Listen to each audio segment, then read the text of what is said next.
Welcome back. This is Brighter Morning with Bo, and I'm Bo Tiwari. You're watching on MCTV, Multicultural TV, and my guest this morning is Dr. Justin Ram. Let's talk with him. Good morning, Dr. Ram. How are you? Hi, good morning, Dr. Tiwari. I'm well, thank you. Can you hear me? Yeah, I can hear you loud and clear, so that's good. Raise the volume so that all listeners can hear him, please.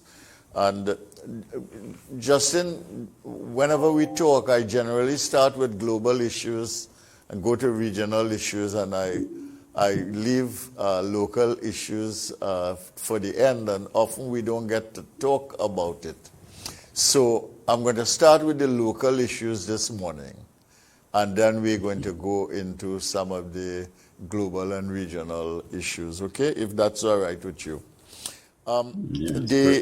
I mean, we have a problem in Trinidad and Tobago. I mean, we have some serious structural problems. First of all, we have this problem of the management of the pandemic. We want to open up the society fully. The Prime Minister says that he doesn't want to go back to any kind of lockdown, and he's promising that he won't go there. So we have to manage the vaccination rate. We have to manage the fact that we have vaccinated and unvaccinated. And we've got to get the economy going somehow. The second thing is that, I mean, we are doing nothing in restructuring and diversification of the economy. And we have to have the confidence necessary to begin to do that in a serious way. The third thing is that we have had economic recession for the last 6 years. How are we going to get to growth, revival, recovery? And the fourth is the issue of crime and violence in the society, which is unabated. We don't have a commissioner of police. We have the Police Service Commission wrestling with this problem of trying to determine how they go about their task. Getting legal advice on the whole merit list, etc. And we have a combative political system in Trinidad and Tobago based on party politics, in which government and opposition can't cooperate on anything in the national interest. It's a very fierce adversarial relationship. And I mean, the world, more than anything else, calls for cooperation and collaboration now in order to get anything done. And you have to have a broader view of what is required in order to get anything done. What are we going to do in Trinidad and Tobago? How are we going to go about this business? Yes, well, all right. Good morning again, Dr. Tiwari, and good to be with you again. Well, maybe if I go through each of your points in turn, and then, we could probably speak a little bit more in detail. Well, I think the first thing is that we do need to learn to live with this virus. I think it's inevitable that we are going to see new strains of the virus emerging from time to time, but we have to get to a point where we are reopening our economies fully. Now, living with this virus does not necessarily mean that we go back to the way how things were before. What it simply means is that there are now new responsibilities that individuals and governments need to take. So individuals have to do what is right to maintain their own health. I would suggest things like mask wearing when you're in public places, and of course being vigilant and practicing greater hand sanitization. Those types of things have to be critical things that individuals do. Now, as it relates to what's responsibility of the government, well, it seems as if our governments are shying away from having mandatory vaccines, and I understand why. I think, if you start going down that route, then you get into the whole issue of civil liberties. But however, I think the government needs to sort of make it easier, certainly for businesses, to now implement the type of rules that business owners would like to see happening in their own places. And I think some rules need to be put in place if businesses want to have vaccine mandates or, for example, some type of vaccine passports, that they are allowed to do that within the normal operations of the law. So I think that we need to have a debate around that. I think as well, when it comes to reopening, one of the main things that I'd like to say here on this pandemic is that it has shown that our education system is lacking quite a lot. One, in terms of we are nowhere ready to have online schooling. There are many children that are being left behind. But secondly, when you look at some of the discussion that's happening in the public space, you realize that perhaps we're having a problem with many of our persons leaving the education system without a correct understanding of statistics and mathematics, for example. So I think that that is also an important area that as governments, as people, we have to pay greater attention to, knowing that going forward it is not sufficient that less than 25% of the persons sitting O-level CXC mathematics are coming out with a grades 1 and 2. It shows that we have a massive challenge on our hand. And I say that because I think that one of the issues that we're having here with vaccine hesitancy is really around the inability of persons to assess all of the information that they are being given in a proper way. So I just want to say that certainly as it relates to reopening of the economy in the midst of this pandemic. Should I go on to discuss the other points that you raised, Dr. Tawari? Yeah, sure. Okay. So you also mentioned the whole area of how do we generate confidence to stimulate an economic revival and to embark on restructuring and diversification of the economy. I want your listeners and certainly your viewers to understand that before the pandemic, and as you correctly said, Trinidad and Tobago was already in a difficult situation. It is evident to any economist looking at the economy of Trinidad and Tobago that even before the pandemic, Trinidad was on a very unsustainable path. And there was a real need to diversify the economy and to, of course, stop the reliance on oil and gas production. But certainly in the case of Trinidad and Tobago, stop the reliance on high oil prices and high gas prices. So what do? We know that the fiscal imbalances are there. We know that our debt to GDP ratio was already rising. We know that our foreign exchange market was not working. Our labor market is skewed. It is not working in the way that it should because there's a lot of intervention via a lot of make-work programs. And of course, our capital markets are not working well. So are we saying that we want to go back to where we were before the pandemic?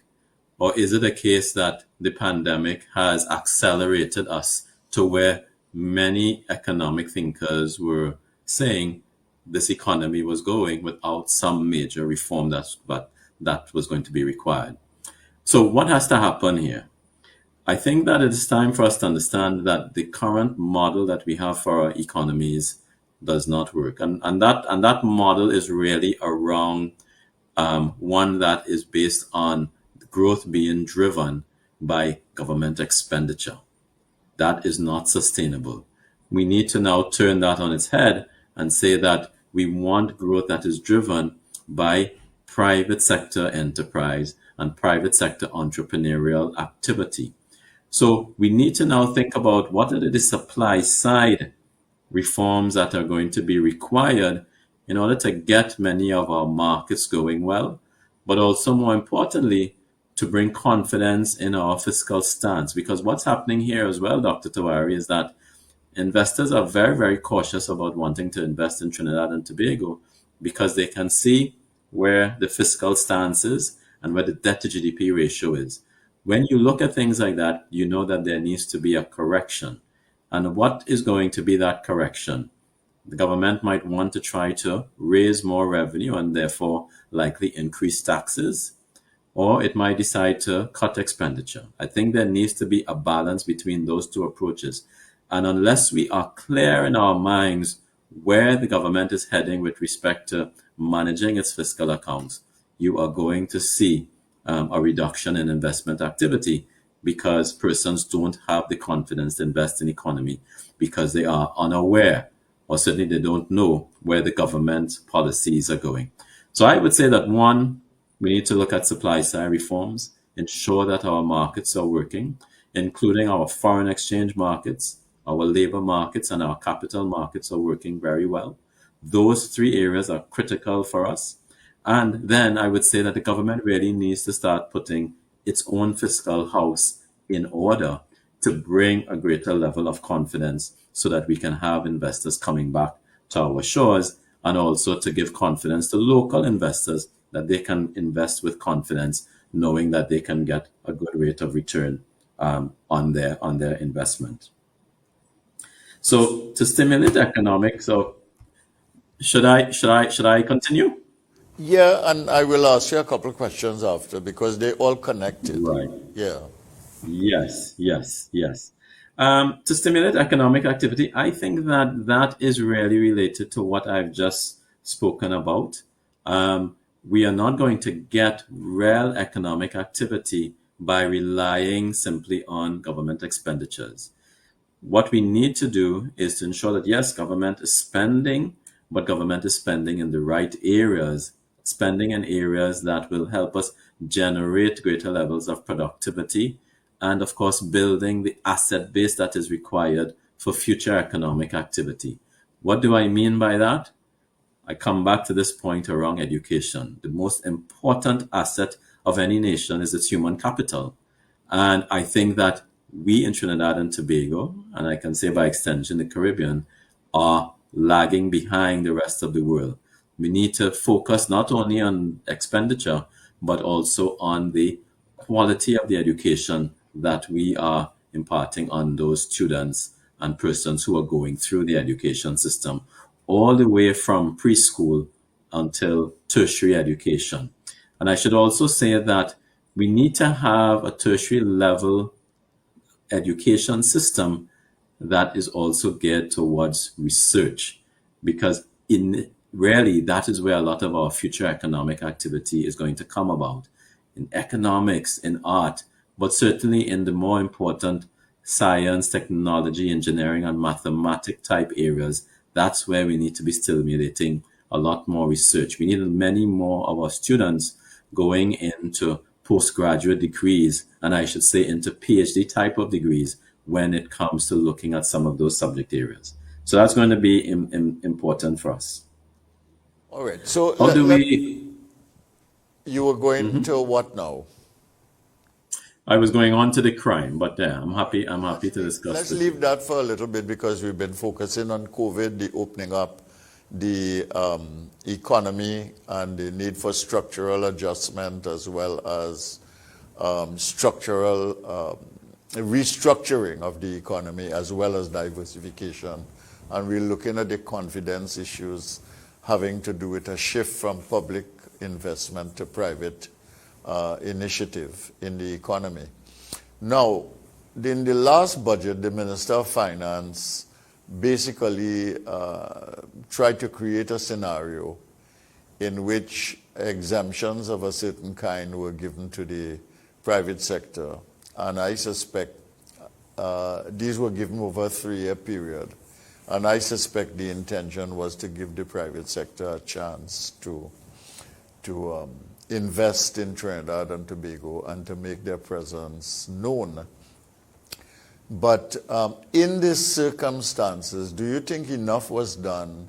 And do you think that the private sector will respond to that? Or are there other ingredients that might be missing in the mix that is required to stimulate private sector enthusiasm for investment and growth? Yeah.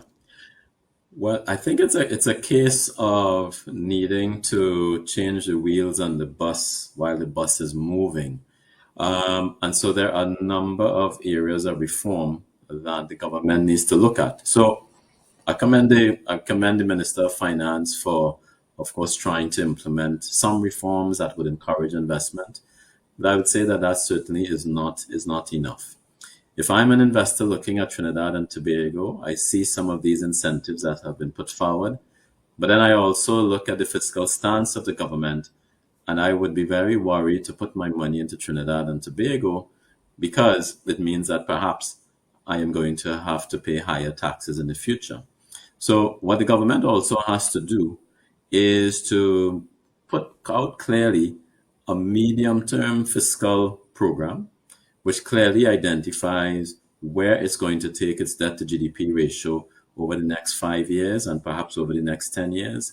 And then what are the fiscal measures that it's going to put in place to bring the debt to GDP ratio down to a manageable level. Now, remember, in international circles, we say that once debt to GDP ratio crosses 60%, we are beginning to see a country that starts to go into some sort of a fiscal meltdown, in the sense that it actually now limits investment. It means that debt to GDP ratio will start to rise, and once it starts to hit anywhere close to 90% of debt to GDP, then we know we are in big problems. Yeah. And you were talking about the crime. You were going to talk about the crime situation. We have this situation where crime seems to be out of control. We have the murders, we have the gangland violence, etc. We don't have a commissioner of police. The Police Service Commission is taking its time about how it goes about its business. I had the the Deputy Commissioner of Police here talking about the crime situation. And he basically said that there's a kind of,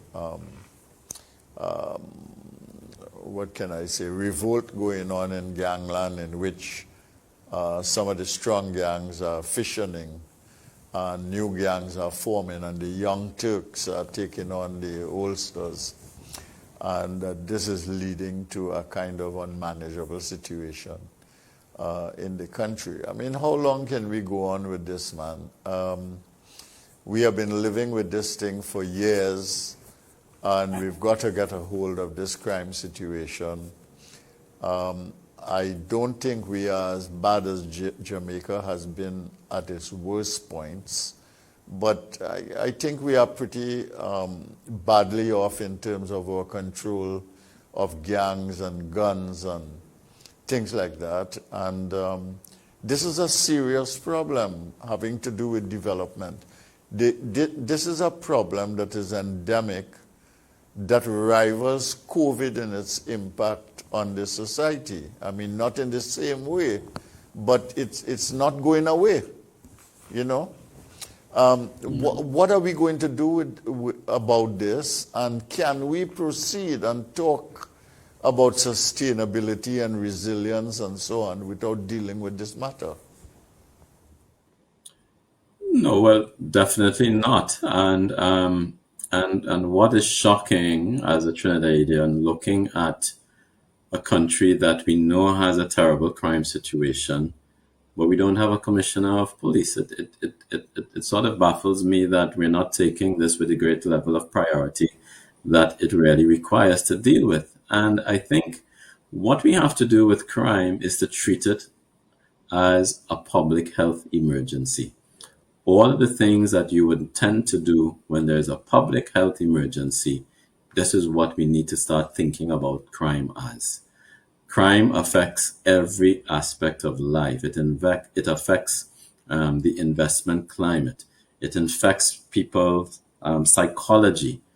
It affects the ability to live and to have the type of freedoms that you expect in any normal functioning democracy. When you have crime, you are actually now taking away many freedoms. And if we now think about dealing with crime as if it was a public health emergency, can you imagine what are the things that we would be willing, but that we would be doing? So first of all, there are some primary things that we need to do. And that means that we need to understand the data and understand the analysis as to why crime is occurring in Trinidad and Tobago. I have a hunch, but I think that we need more than hunches. We need to now look at the data and the statistics to tell us why are we having the levels of crime that we have. So for one, I would imagine a lot of it has to do with the illicit trade that uses Trinidad and Tobago as a point of transshipment. So the gangs are not just forming to fight over nothing. They are fighting over this turf, as it were, because of the illicit trade in drugs and certainly in ammunition as well. Secondly, why is it that we have a number of young men or youths who are still attracted to going into crime? Why is it that crime seems to be much more beneficial than perhaps staying in school? Or why is it that we are having graduates leaving the school system without much prospect of earning a return on their education that is greater than the return that they can get from crime? These are some really, really important things that we need to ask ourselves. And we're not going to get to the answers of these things until we do the hard work. So I would say, Dr. Tawari, that this dealing with crime is, of course, much more than having a commissioner of police.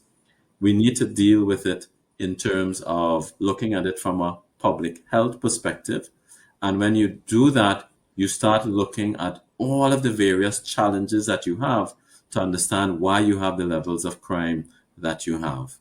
Now, I should probably say one thing here as well.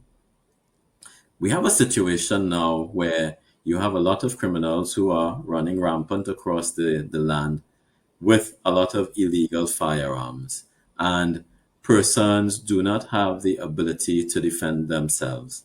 I think that we've come to a point in Trinidad and Tobago for us to have a discussion around the ability of the individual to be able to defend themselves against what is happening in an environment where it seems as if the police are unable to do that. And I think that has to be a short-term intervention that we look at.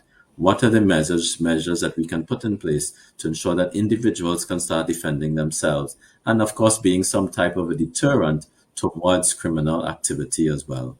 And then, of course, now from there, we build on understanding how we actually get rid of this, I would say, this endemic or pandemic that we have as it relates to crime that isn't going away. And the sad thing about it is that we have somehow learned to live with crime, but it means that we are living in a way that is less than optimal. So it means looking at the education system. Why is it that young men are coming out of our education system and not able to have a return on their education that is higher than the return that they can get from crime? What is it that's causing young men, primarily within society, to have very, very high discount rates in their mind? When I say a high discount rate, meaning that they discount the future very heavily, because anyone who gets in crime is discounting the future very heavily. They're saying, well, I want to get the high gains from crime today, and maybe I don't really care about the future that much.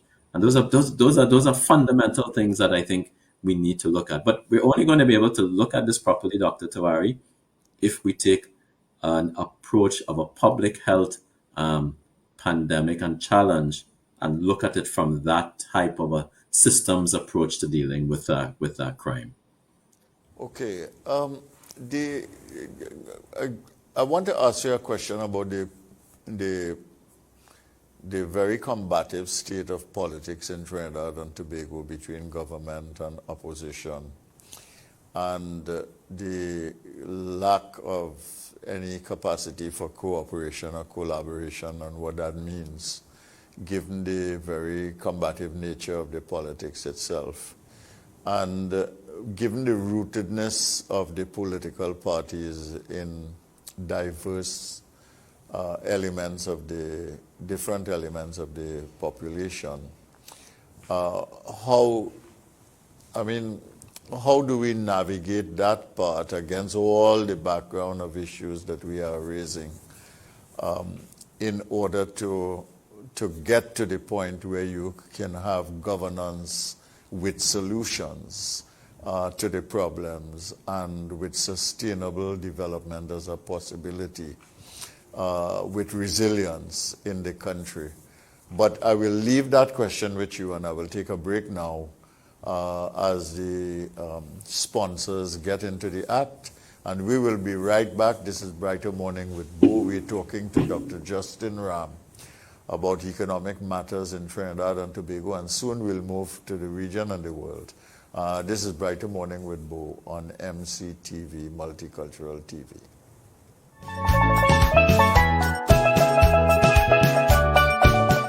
Welcome to Lifetime Solutions, where you can trust your roof to us. Our services include custom fabrication, steel framing, roofing installation, on-site roll forming, roofing maintenance and services. Call 223-ROOF or 223-7663 for a quote today, or visit our website www.lifetimesolutionstt.com. Lifetime Solutions. You can trust your roof to us. Call 223-ROOF or 223-7663 for a quote today, or visit our website www.lifetimesolutionstt.com. As businesses adapt to the new normal, let Magic Mist take care of your cleaning and sanitization needs with our COVID-19 BSCAI internationally certified technicians. With over 43 years of protecting the health of our nation, you can trust us to ensure your building remains safe, healthy, and functional. Give us a call today at 638-6675 or 332-5522. Magic Mist Services Limited, your total facilities management solutions provider. Hi guys, I'm Candice Bartner-Hoos, and I'm your host of Everything Woman, coming to you every week on a Wednesday evening at 7 p.m. right here on NCTV. So check us out every week, where we talk about hard-hitting topics that affect us as women in our society. We're going to have real, honest, open, raw discussions that you really want to be part of and you don't want to miss. Check us out every Wednesday at 7 p.m. right here on MCTV.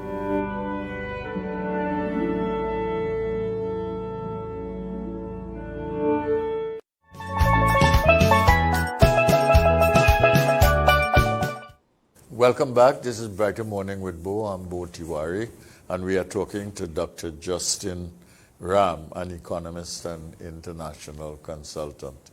Dr. Ram, I asked you a kind of hard question before we broke, and I want you to focus on it, but we are going to go to region and global afterwards. Okay. Well, I think that last question you asked me is probably the most pertinent and one that we need to reflect on. And when I reflect on it, I think we have to look at the realities of our situation in Trinidad and Tobago. We are a small open economy that is highly vulnerable to any global economic shock, certainly to any geopolitical disruptions, and of course to environmental disruptions as well. All of that meaning, and of course with the pandemic, we saw that we're also highly vulnerable to any global health outbreaks. What this means is that we're highly vulnerable and we need to build resilience. And that resilience can only happen if you are able to adapt quickly. Now, can we say with some level of confidence that our current institutions and government arrangements allow us to react quickly? I definitely do not think so. I think that we have a governance arrangement that was built for a time before. So this is what we knew when we became independent, and this is what we adapted based on our knowledge of the type of politics and arrangements that occurred under the Westminster system. And that's what we have adopted, and that is what we have kept. Now, I want to say to your viewers and certainly to your listeners that even in the Westminster system, so the mother of parliaments in the UK, they have adopted and they have changed, and many of the sort of statutes that we still have on our books are no longer relevant there. And so I think the time has come for us to look at what is our reality and to now try to fashion our institutions and government arrangements towards that. And what do I mean by this? We need to have a system that allows us to adapt very, very quickly to any sort of shock that occurs. And I think that the status approach that we have, and when I say status approach, meaning the overarching government led running of the economy or of society, has run its course, and while it was good for a bygone era, is no longer relevant for us because we are unable to adapt quickly to any sort of shock that comes our way. So when you think about it, Dr. Tawari, when, for example, the global prices of oil and natural gas began to decline and meant that revenues for the economy were in a tailspin, our economy is still in a position, maybe more than 6 years after all of this occurred, to have not adapted to that new reality. And so what am I saying here to you is that we need to take an approach whereby our markets, and when I say markets, markets are really people, that our people now have greater control of how they want to see their lives being run. And this is why I am such an advocate for allowing markets that work in a properly regulated functioning system to work properly. So I think that what has to happen here is that we need to adjust our institutions and our governance to the new reality that we have. And that reality is that we are highly vulnerable and we need to be able to adapt quickly. And so to allow us to adapt quickly means that we need a system that allows markets to work very quickly and allows us to adapt. Now, I think that if we're able to do that, Dr. Tiwari, we would also set up the right incentives for individuals and businesses, and certainly for those in authority to make the right decisions. Because what we have now is a system that is slow to adapt, that leads to rent-seeking activity, meaning that when persons go into government, they are trying to control the revenues that governments actually receive and try to allocate those revenues based on political patrimony. We need to now move away from that. And I think if we are able to move away from that, then we're going to likely to see a governance system whereby we have political parties that are now thinking for the longer term and actually putting forward policies that are in the best interest and actually thinking about collaborating. Now, what I think also as well, therefore, is that the governance arrangements that we have now has to change significantly.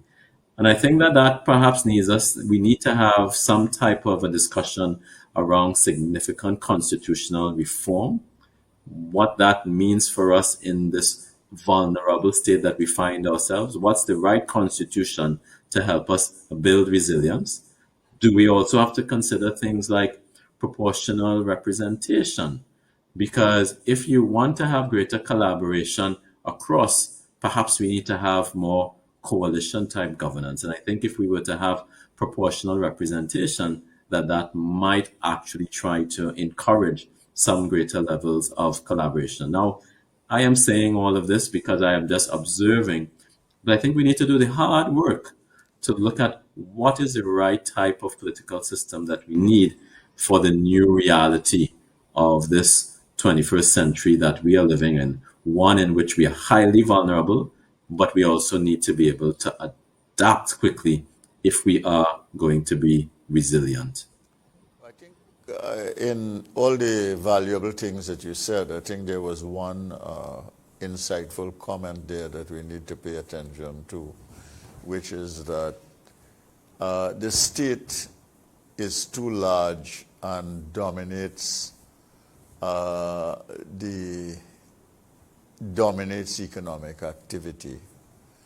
As a result, the fierce partisanship is related to that, because the partisanship is related to political parties wanting to get control of the state so that they can play the role of father giver and patronage deliverer through the state system, and that you need a different model of governance in which the state does not have that dominant role in order to create the opportunity for partnership building, collaborative engagement, cooperative endeavor, so that you can build not just sustainability into the system through this partnership, collaboration, and cooperation, but you also need it in order to build resilience into the system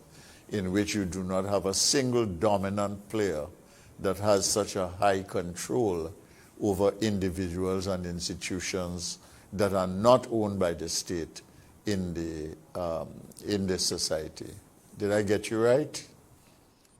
You have got me bang on, as I like to say, and I think in order to do that, we need new rules that help us manage the state. We need to have an understanding of what's the role of the state, and to have that clearly defined, I think, within our constitution. When I say constitution, I'm really talking about a new social contract between the people and the state, and between the people and private sector businesses, non-governmental organizations.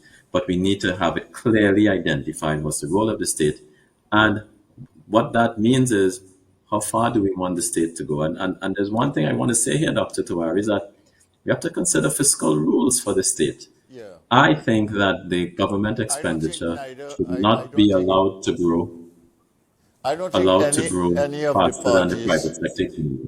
I don't think any of the parties would want to be bound by fiscal rules. And that's the start of your problem right there. So that's a big problem, yes. And that is something that we have to take out of their control.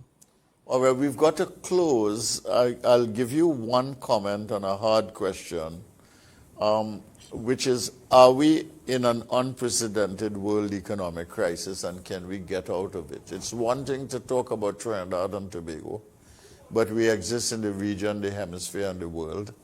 Are we in an unprecedented economic crisis created by this health pandemic, from which it's going to be very, very difficult to get out? We are, we are in an unprecedented crisis, something that we have not seen before, because we don't have all of the information. We're not clear as to what's the path to get out of this. But also, I think, Dr. Tawari, we are also in a time of great upheaval in the geopolitical system. Yes. As you know, there is a tension between the great powers of the world right now, and here I mainly mean America and China, and we have to learn Russia to what's going to happen here. We need to see more collaboration, I think, between those powers as well, because that's also affecting our ability to deal with this pandemic in a proper way. And then there are other tensions, of course, geopolitically, Russia and Europe, for example, as you know, what's going on in Ukraine, what's going on south of Trinidad and Tobago, within Venezuela as well. So there are a number of things that are actually making this time, I think, very much unprecedented for us. All right. Well, I'm going to take that discussion on tomorrow when I have Professor Anthony Gonzalez, who used to be head head of the Institute of International Relations. And we are also going to have a discussion with Mr. Ravi Rampasad, who heads a logistical business in Trinidad and Tobago and the region. So I want to have a sense of how the logistical nightmare globally is affecting logistical companies in Trinidad and what it is doing, because the high prices of everything is going to kill everybody in the world, including us. But we will see. Anyway, Dr. Ram, I want to thank you very much for being with me this morning. It's always a pleasure to talk to you, and I look forward to talking to you on another occasion. And this is Brighter Morning with Bo. Thank you for watching. And I am Bo Tiwari signing off for the 8 o'clock news with Andrew Chan.